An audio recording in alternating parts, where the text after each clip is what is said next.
What is up, my people? How are you doing? This is Bayo Adio. Welcome to my YouTube channel.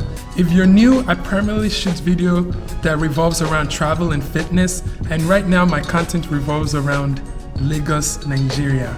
If you are back for some more videos and you're returning, thank you so much for your support, for your comments, for your likes, for your engagement. The best way to support my channel is to definitely like this video and subscribe. For you guys that have been watching me, I know you've been watching me, subscribe please. I'm gonna wait for you. I'm gonna give you like 3 seconds. 1, 2, 3. There's also a link to subscribe in the video description. Let me not hold you guys for too long. Today, the topic of this video is I wanted to talk about the top 10 apps that I used in Lagos, Nigeria that I feel like you need to be very familiar with if you want your experience to be a little bit more pleasurable and less frustrating, and to also help with the conveniency factor of living in Lagos, Nigeria. Let's get into it.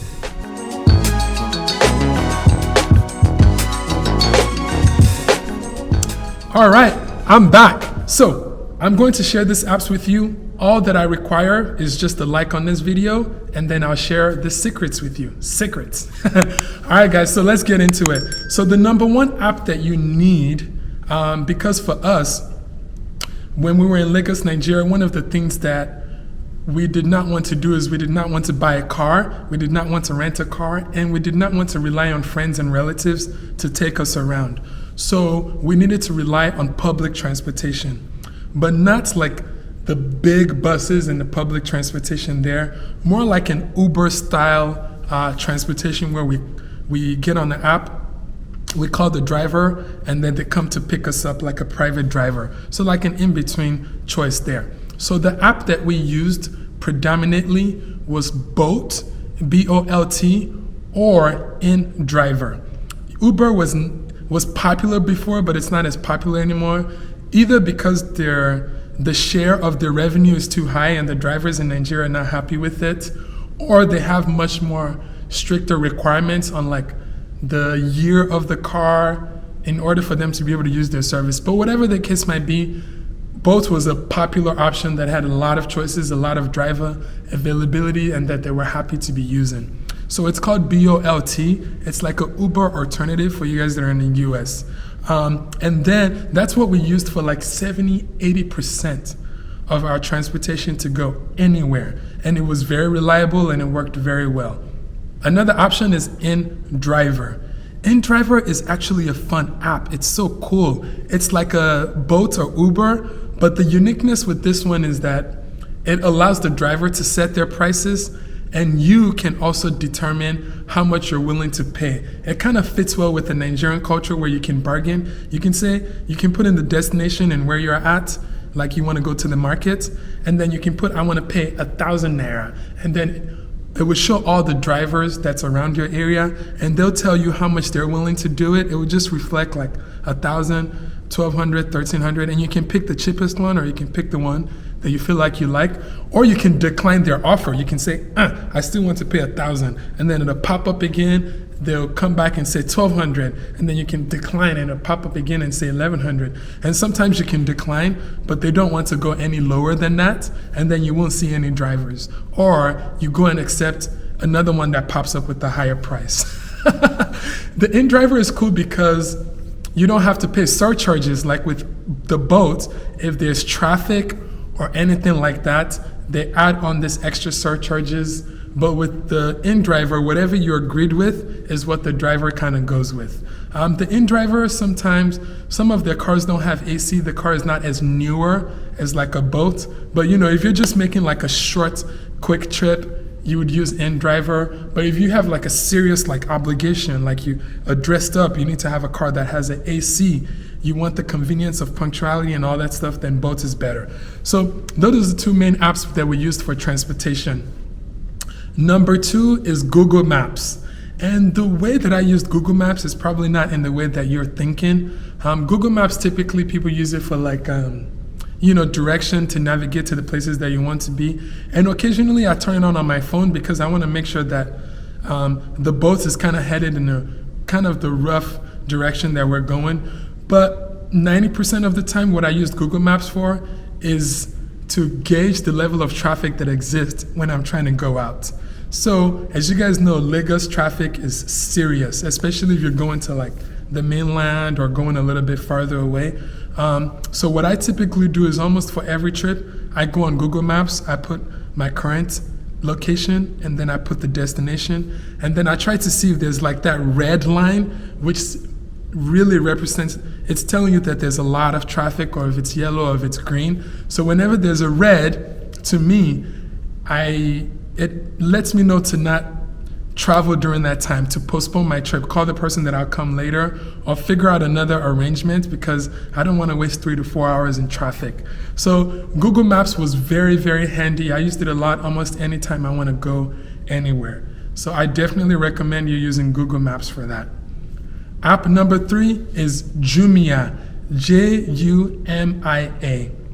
This is an app that you can use to order a lot of things. You can use it to order food for delivery.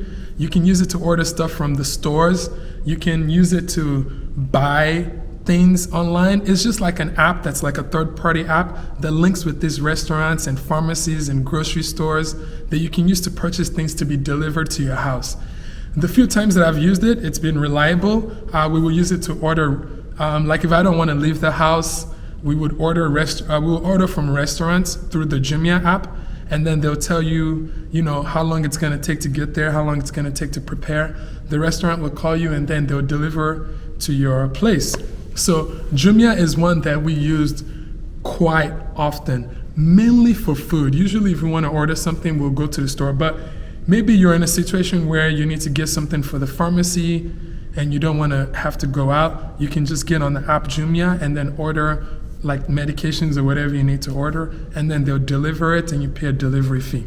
So Jumia, we use that quite a bit, not like all the time, but quite a bit. But if you don't want to venture out too much, Jumia would be a very, very, very important app for you to have. Number 4, you need a banking app. For me, I had ZENITH and Access Bank. The reason why is because bank-to-bank transfers is a popular form of transaction in Nigeria.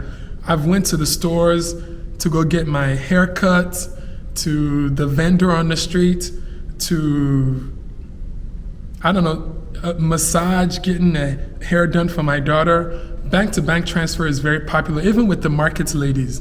It's either you use cash, you use your card, or you use bank-to-bank transfer. But a lot of people are used to bank-to-bank transfer, and you can only do that when you actually have an app for a bank on your phone. I feel like my experience with transaction got like 50-70% easier once I can do transfers to a lot of people. So that's how most people do transactions outside of cash. And to be honest, I didn't feel comfortable carrying a lot of cash with me everywhere. So if you want to like order things, I use even the RAM that we bought. I used transfer. The turf was transfer. Almost a lot of things that I do is transfer. So yeah, and when I'm talking about the RAM, it's like a whole experience where we bought a RAM, we slaughtered it. Anyway, don't let me deviate from this video. If you're interested, I'm gonna put a link here. You can watch that whole experience. All right, so you need a banking app for sure to be able to make transfers and check your balances in, but transfers. Number 5, a VPN app. So for me, because I'm coming from out of the country, there are some apps and applications that would prevent you access if they see that you're in Nigeria or in another foreign country. So VPN is the way to override that. And it means virtual private network. What it essentially does is it points the IP address of your computer to like another country. So like if I'm in Nigeria, I can point my IP address to like Los Angeles, California, and then when you log into this app, it would recognize that you are logged on from Los Angeles, California, and then you'll be able to do whatever things that you need to do. I didn't really have a lot of problems with it, maybe with like the money transfer apps, I think. But some of you might be Netflix, Zoom, but if you feel like something is blocking you from being able to access it, you can use VPN to override that. So I use that quite often for the different applications of things that I needed to do. All right, number 6, AIRBNB, AIRBNB. For us, we did not want to do a long-term rental where we have to pay for a year up front. We also did not want to deal with the headache of shopping for an apartment and dealing with like how to take care of like water, electricity, inverter, generator, internet, DSTV. We didn't want to deal with all of that when visiting Nigeria. So Airbnb was the easiest way. So we actually went through maybe 4 or 5 Airbnbs while we were in Nigeria. The reason is that it's all inclusive, it's all paid. I can look at the reviews for the people that's been there before. I can know if it's a reputable place. I can also get the residential exactly in the location where I want to be. So Airbnb we used quite a bit just to kind of look at different places, see how much things cost. The downside of like a short-term rental of Airbnb is that it's expensive because the people that own these businesses, it's like a hotel. So they're charging a daily rate amount. So, but Airbnb was we had a great experience overall with Airbnb. There were a few places that we stayed that was like, we didn't have a great experience, but the 3 places that we stayed that we enjoyed, it was a pleasant experience. Actually, when we didn't have a good experience, one of them was actually not Airbnb. We tried to go off the platform and hired an agent to look for a place for us. And that was actually the one where we didn't have a good experience. So if you're visiting, hotels or Airbnb works. But if you're gonna stay here for like a year, you're relocating, it's too expensive. Then you need to get like an actual apartment or buy a house and go through that process. So Airbnb was very useful tool for us for looking for a place to stay. Number 7, you need some sort of app to be able to transfer money from the UK, US, Germany, wherever you're at to Nigeria. And then they have many apps like Sendwave, Remitly, Bus Revolution, all types of apps. But the one that I used was WorldREMIT. I never used anything else because that's what I used. It worked, I was familiar with it, and I just continued to use them. So you need that because you might run out of money. You need to figure out how to get money from your bank account in the US, UK to Nigeria. So I used WorldREMIT often as soon as I ran out of money to get money in. And because my income is predominantly out of the country, I always have to transfer money to pay for my living expenses. So I use WorldREMIT a lot. Number 8 is WhatsApp. I have never used WhatsApp as much in my life than I've used in Nigeria. It seems like the most common way of communication, more than the phone and the regular phone texting and the airtime, was actually WhatsApp. Majority of the people that I talked to preferred a WhatsApp communication. Now, what's very fascinating to me is that a lot of people also run business transactions on WhatsApp. Like they actually have a store. Like if they sold clothes or jewelry or they do their hair, they have all their pictures on their WhatsApp profile or status updates.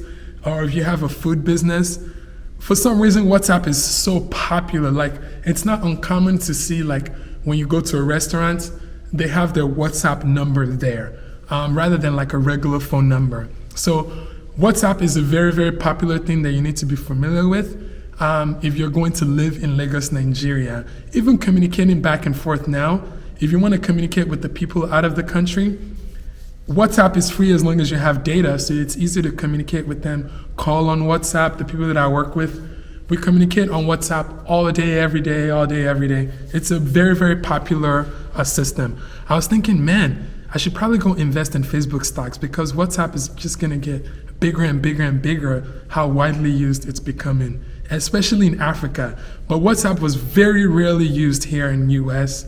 Usually people just use their phones and their regular text. So that's one thing that I was surprised that I used for 90+% of my communication was through WhatsApp. Number 9, Instagram is one that surprised me. For me, I'm a Facebook guy, and YouTube I just finally started using YouTube more in the last 3 months.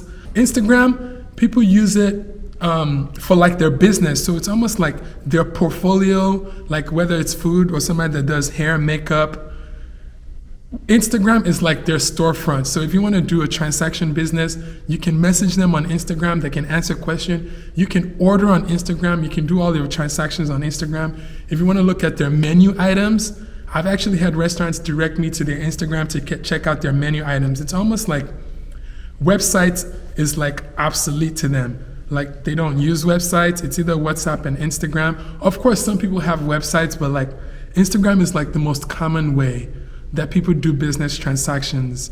But it makes sense because you can go on their profile, you can see their menu, you can see like pictures of the hairstyles that they've done or the haircuts that they've done. If somebody's selling shoes, you can see their shoes item. So, but Instagram is way, way, way more popular than Facebook or the things that I use for my social media. So Instagram is one that you would need to use if you're planning to like collaborate with anything that requires like creativity, visual business transactions there.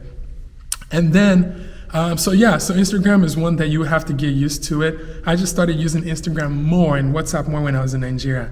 And then finally, number 10, YouTube. Ha! Of course I'm gonna say YouTube. I can't leave YouTube out of this equation. But honestly, I watched YouTube more before I left Nigeria, and I watched YouTube so much more in Nigeria. Why? Because YouTube was my research tool.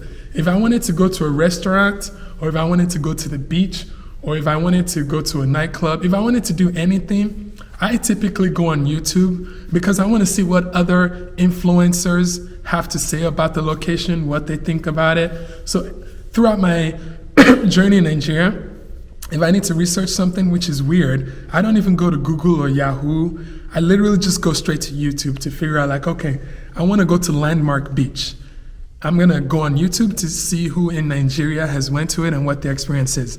By the way, Landmark Beach is one of my favorite beaches in Nigeria. I'm going to put a video link up here if you want to check it out. Amazing beach. But anyways, those are the type of things that I use YouTube for. Whether it's a restaurant, I put it on YouTube. So if you're a business and you're not on YouTube, you need to get on YouTube. All right. Those are my top 10 apps, guys, that I feel like I used a lot when I was in Lagos, Nigeria, that I also think that you need to be familiar with, at least half of them, if you're going to participate in the same experience and immersion into the culture the way that I did. Again, if you like this video and you got some value out of it, hit the like button, share this video with any of your friends or family that are planning to go to Nigeria. I hope that this is valuable for you. And remember to rise and let your light shine. Talk to you guys. Bye-bye.